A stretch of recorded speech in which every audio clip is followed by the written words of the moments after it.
Hey Nan, how are you doing? I'm just great, Roberto. Thank you for including me. Oh, thank you for taking the time to talk to us about what's going on with Yeah. you as you are a writer. Yes. And would you like to tell us something about you and your work that you would Okay. like us to know? Okay, I'd be glad to. I am a writer. I'm also a teacher and the founder of a nonprofit literary center. So all three of those have, I, I see as being factors into what you're investigating about art and what's happening to artists now. So I'll begin with my writing life. I published a novel called Body and Bread. It is a family saga that investigates, it's a cultural anthropologist whose specialty is Mesoamerica. And she investigates, uses her anthropological skills as an investigator to investigate her childhood family to try to understand why a brother committed suicide. So it's a story about family. It's an investigation of death and our culture's way of looking at that. And it's a story of a woman who learns to, I hope, um, process that and come out more of a whole person. Okay, there's that. I also publish poems and stories and essays. I'm um, don't do that so much anymore because I just finished a second novel, and this is what I would probably emphasize regarding what you're hoping for, how the pandemic and what's happening right now is affecting me as an artist. I finished the novel. Right now, like everything else, the publishing world has come to a standstill. I have friends, wonderful friends, who are award-winning writers who published books right before this started. And my heart goes out to them because everything came to a halt, and books they've been working on for years are now barely noticed. Friends are trying to hold virtual readings, and we're all trying to buy our friends' books, but still, it's difficult for them. From what I read and hear from agents, um, the editors at publishing houses are still open to purchasing projects, but they're waiting to publish them until they see what's going to happen in the future. Everything's on hold. What's being sold now is audiobooks and ebooks. That's what I hear. So that's a real shift. You have no idea about this going back to normal. I mean, will writers be able to go on book tours? Will there be readings at places where audiences pack theaters to come and hear an author read and talk about her project? I don't know. I do think more is being done virtually. I do think audiobooks are fine. Ebooks are great. If that's where we're headed for the future, that's fine. As long as we can get these wonderful resources into readers' hands. One idea, a friend of mine, David Levinson, who's a wonderful author, is working with a nonprofit literary center in Dallas Workshops, and Gemini Ink, the literary center I founded, to launch something called the Texas Big Read. And it's a statewide book group. And we're only choosing Texas authors, and anyone anywhere can sign up. I think the first session, they've only had the first session, and I think almost 200 people, some from out of state, joined in, and they are beginning a reading of the first book. It's David's book, but they've also lined up 3 more Texas authors. So this is a way not only to make sure people are reading, which I think is very important, and I can talk about that more later, but also giving wonderful authors exposure that's missing because they can't be on book tours. And also, by the way, the books are being ordered at independent bookstores. The Twig bookstore is the one chosen for San Antonio. So suddenly the bookstore, which is only online now, it's not, it may be open now, I don't know, but has been closed for the whole time that everybody was shut down. But online sales have been good because of this new book group that was launched. So that, and I think there's another state too that is doing this, which I'm very excited about, and I can see this continuing as more centers like the two, Gemini Ink and Dallas Workshops, join together. I think others might do the same. So this is a projection of what could happen in the future. I'm also a teacher of writing. I do that not only because I love to teach and it's a wonderful job, but also because I'm training the future voices of the world. I teach at Our Lady of the Lake. Most of my students, we have the only Master of Fine Arts degree program of creative writing in the city. And the focus is social justice. So we attract writers to come to our program who feel like they have issues they want to address in their fiction. And I work with them to develop their voices. They come from diverse communities and have a lot to say. And I'm very excited about sending them out into the world to produce and share their work. Right now, in the middle of the semester, we had to go online, but it was a smooth transition because like this, like our conversation now, we were able to maintain our workshop sessions virtually. And I had a visiting writer actually who was working with us, and he would call in from his location as well, and it worked beautifully. But at least one of the students is a practicing performance artist, and all of her gigs were canceled. And she was really struggling. At the same time, she was also in our graduate program trying to maintain her studies and access all the online classes she'd never taken before. And it was a real strain for her. She's brilliant. She came out beautifully. I think that she's also learning. She was doing some virtual classes. She teaches classes for her performance art. She's struggling, but learning how to do that, and very excited about the success of some of those sessions. One of my graduate students she's graduating this semester. She finished her thesis. We had to do her thesis defense virtually, but it was also, she created it and we put it as a YouTube video, and now all of the students can access it. It's quite wonderful. She also is homeschooling 3 children at the same time she's doing this. So this was really hard for her, but she was able to manage it, and I fully expect to see her work published in the future. It's really quite amazing. It's a combination of flash memoir and graphic storytelling. It was quite an impressive combination. And then the nonprofit, Gemini Ink, all of our classes that we were holding, both for children, we sent writers into schools, as well as working with groups like vets or cancer survivors or students and people in detention centers. All of that has now gone virtual. All of the children's programming, as well as the adult programming.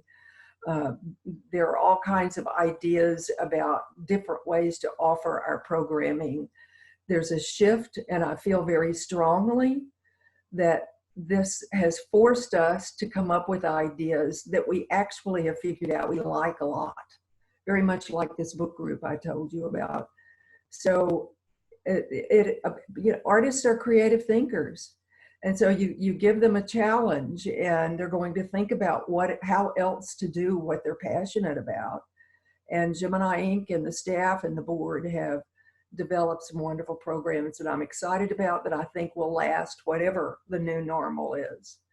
I think that these will remain and will be at least additions to what we've been doing before. So those are the 3 ways that define me, I think, are as a writer and as a teacher, and then as a nonprofit founder and board member. So I'm still very actively involved in all three. A little nervous about the future of this novel.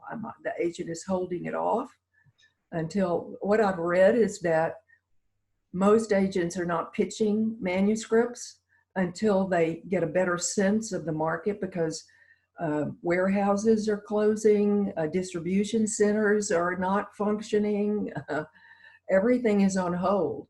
So agents are waiting until it looks like some of that will return.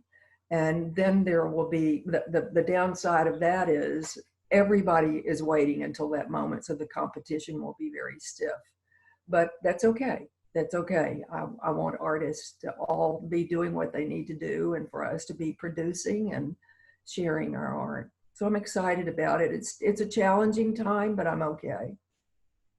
So then, thank you. What were the challenges of a writer before COVID-19? Oh, You can compare with the challenges that you have already expressed, shared with us. okay. You have a sense of the profession, of the challenges of the artist, of the writer. Let me see how to say. Yeah, you know fully well what the challenges of an artist are. I try to myself personally, and to encourage my students to focus on their passion and craft. And the production end is very competitive, especially in a state that does not, or even a country, a society that does not really embrace or celebrate artists the way artists are celebrated in other countries. So that's a struggle. I see it more as a challenge. To me, the reason I do this is the production end. So my writing has not stopped. Actually, the story goes that Camus produced the novel The Plague during the plague. You know, artists are still creating. It's not stopping us from creating. I think, like you and what you're doing now, we're coming up with more ideas. I will say this, some of my friends, my writer friends, very much like after 9/11, we're beginning to analyze whether or not our art matters. You know, if you're not writing about something that is a serious societal issue, you're reevaluating the time and effort and the value of your work. There's a lot of that happening, a lot of self-reflection that's happening about the quality of the work and the usefulness. And I'm okay with that too, because I try to teach, as I told you, my program has as its focus social justice. So that I've always wrestled with serious issues. To me, art it should be.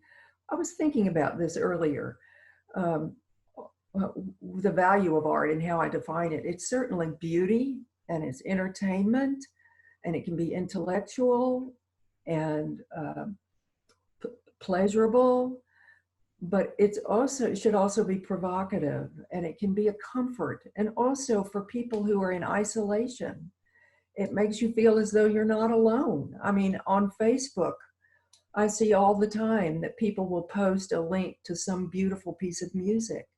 Or you can take a tour of Ruby City or one of the wonderful galleries or museums. And people gravitate to that because it feeds them. We so much need that now because it gives comfort and stimulates ideas and makes us feel as though we're not alone. Yeah. So how are you personally dealing as an artist again with this moment? So what happened to you when you realized that we were going on lockdown, but when you realized this was going to be a challenge for us? So can you give us a sense of where the writer, the artist was in that moment? My experience is this. In December A documentary came out, a Netflix documentary came out, and I'm a featured journalist in the documentary. And the subject of the documentary is also the inspiration for my new novel. So with the agent, we were going to use the launching of the documentary as a way to sell the manuscript. And we watched the documentary, and the agent advised me to write an essay, something to do with the subject of the documentary, and he would place it somewhere to generate even more interest. So I did that, and then we started marketing the essay, and then the pandemic hit. So it put everything on hold.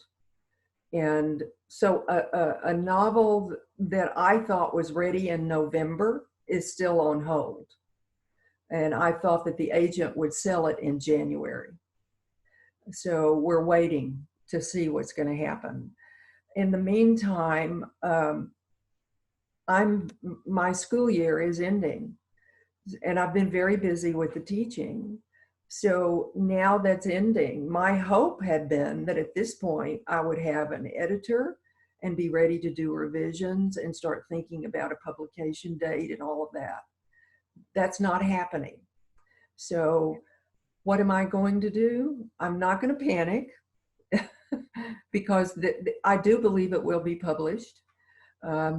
I have given readings before all of this happened, and the results were good. So I'm confident it's going to be okay. I know it needs revisions. So what I'm going to do probably is go back and look at the manuscript and start working on it on my own. I'm hoping, let me think. I'm back to the issue of assessing the value of the material according to what's happening in the world today.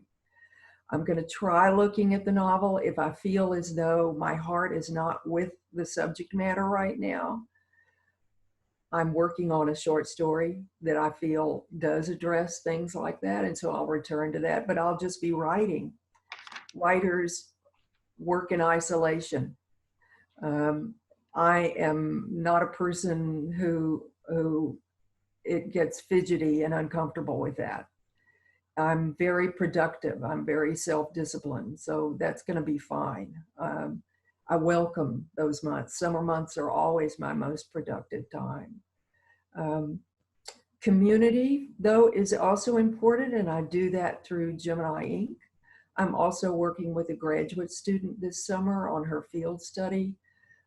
She's going to be working with Texas Public Radio to do some profile pieces for them.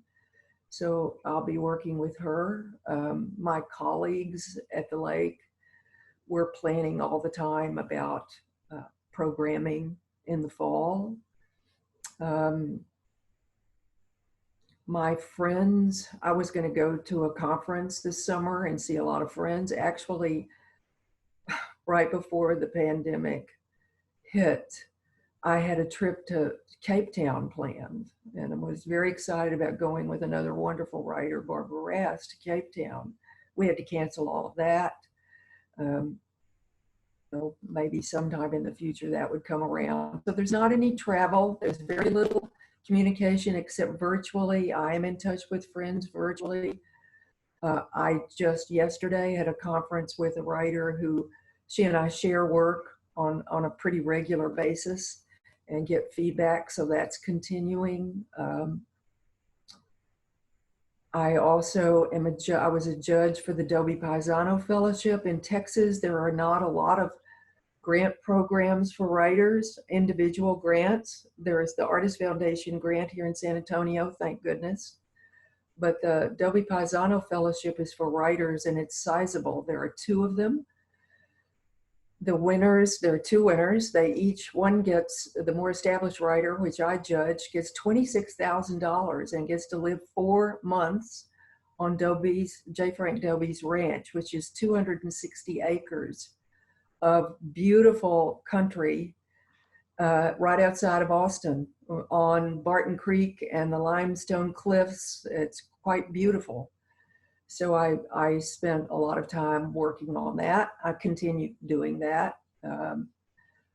I've been busy. It hasn't slowed me down much. I'm a little, because it's been so regular and it's about to stop, I'm trying to think about inventing a schedule that will keep me going at a regular kind of speed and pace. And I'll try to be as productive as I can over the summer and be in constant talk with the agent to see, where all of that stands and try to be patient. Things have changed, but not your willingness to continue to develop your art, as I see, right? So can we talk about the social justice? Okay.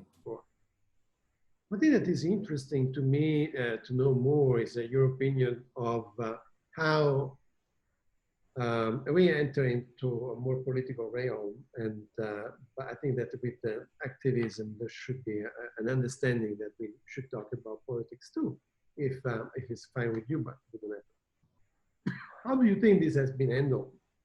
And whether do you think that the handling of the COVID-19 crisis and the city, and the state, and nation, and the world has somehow raised some social justice issues that we writers, artists should point out at and maybe research and understand better? Well, absolutely. I think you and I probably have the same reaction to what's happening. The people on the front line, our heroes, most of those people are not getting hazard pay. They're women and people of color, and many of them feel as though they have to go to the jobs in order to put food on the table. I feel that it is a horrible practice of injustice. And yes, I do think artists should be addressing that. I absolutely do. During the Vietnam War, which I remember, musicians were everywhere, poets were everywhere talking about this, right?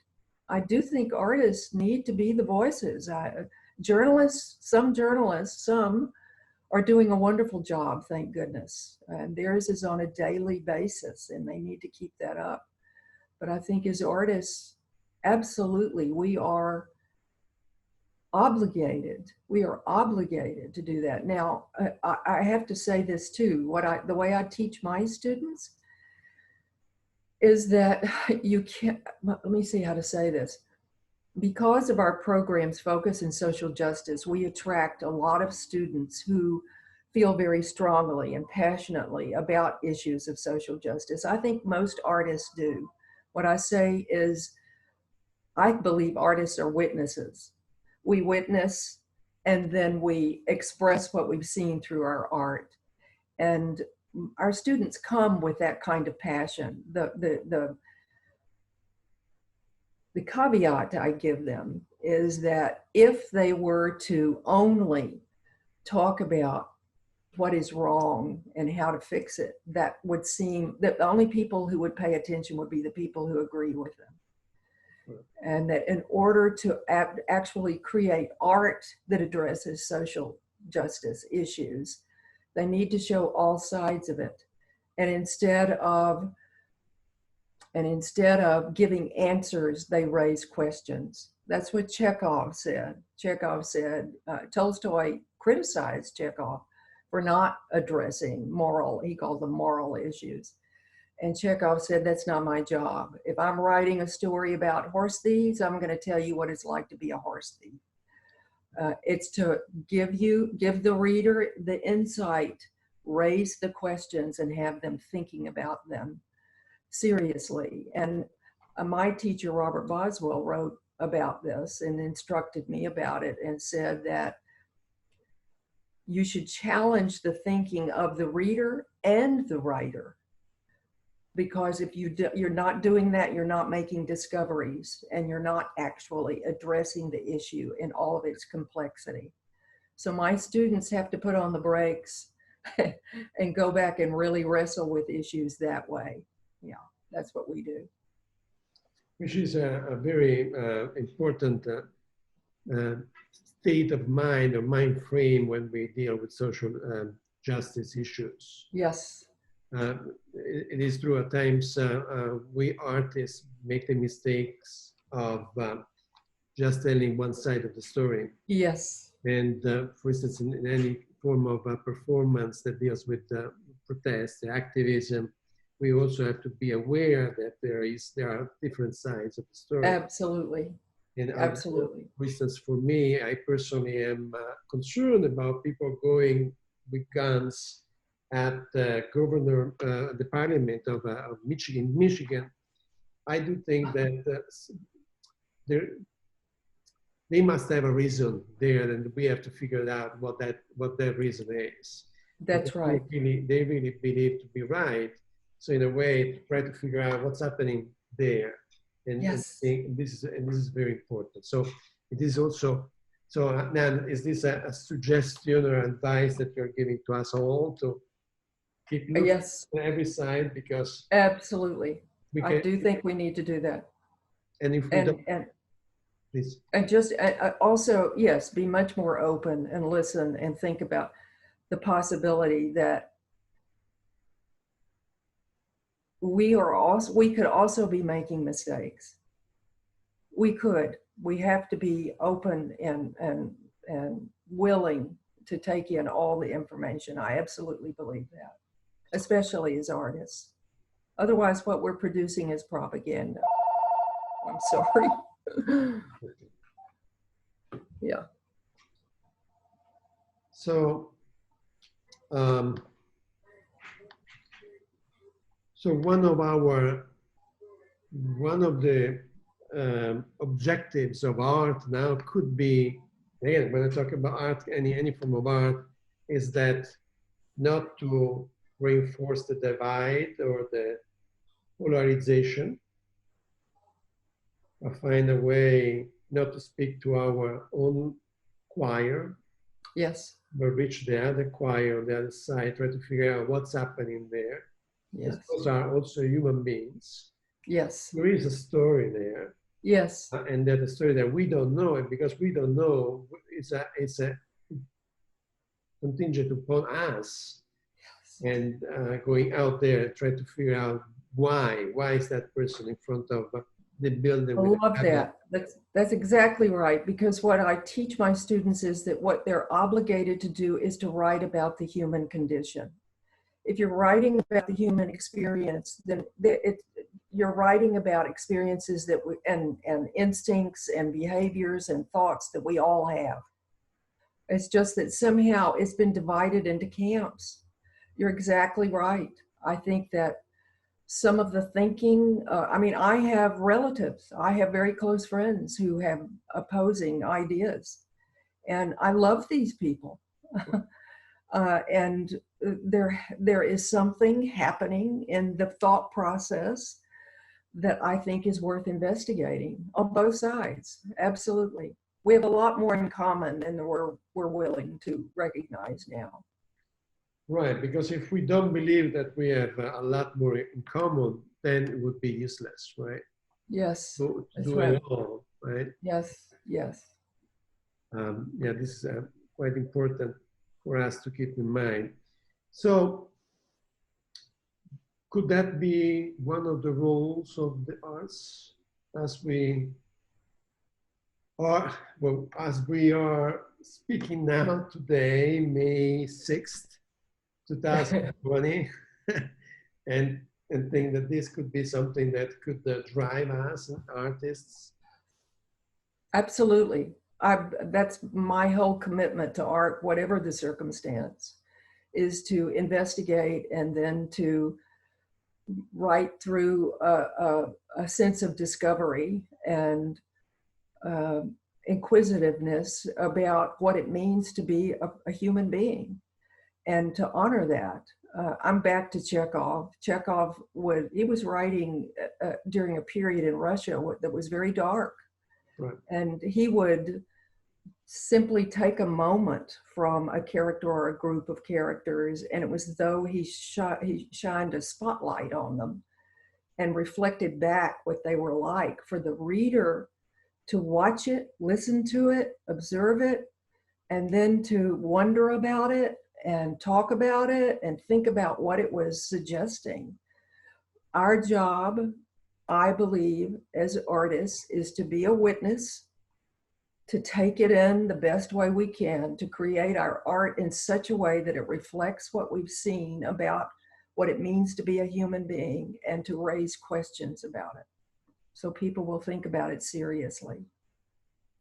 So let me wrestle with this question that I have for you now, and then this can be our closing. I was taught that, and I firmly believe that an artist has to be very opinionated. And that so as to have a stand, as to really have a passion and a beliefs, and really and never be afraid to express that opinion, that point of view. What do you think, first, what do you think about that?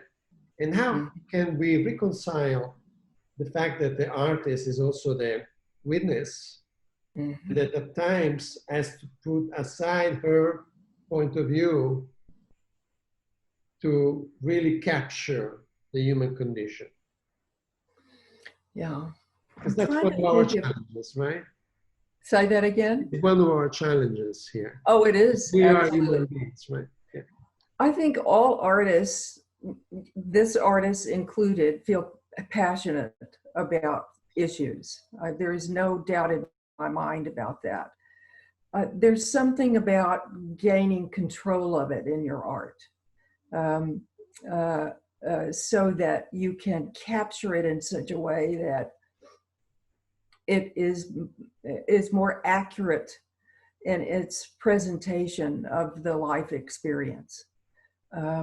So I know that I work very hard to teach my students and practice myself and get better at practicing the craft, which is a never-ending search, never-ending, which is good news. I can do it forever and learn more about it. And that to me is gaining control of the material. You can feel passionate about it, but to craft it. I remember when I was a new student in my MFA program, the teacher I was working with said that she could tell when I had taken a personal experience and was able to then generate it into a fictional story.